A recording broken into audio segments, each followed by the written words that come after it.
This is Tim from Your Six Studios. Today in this video I'm going to show you how to turn off Talk to Siri on your iPhone. So you can see if you say Siri, Hey Siri, it's going to go ahead and just automatically start on your iPhone. And this can get really annoying. So I'm going to turn off the voice chat option, but I'm going to leave it on, press for Siri on the home button here. So I just turned it off right here. But how we get here is very simple. So you can see Siri, talk to Siri. So let's go back to the settings options right here, settings. Here's the main settings page. Scroll on down until we get to Siri. Go to talk to Siri.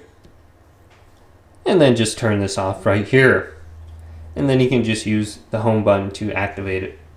So hopefully this video did indeed help you out. If it did, leave it a big thumbs up and subscribe to my channel down below.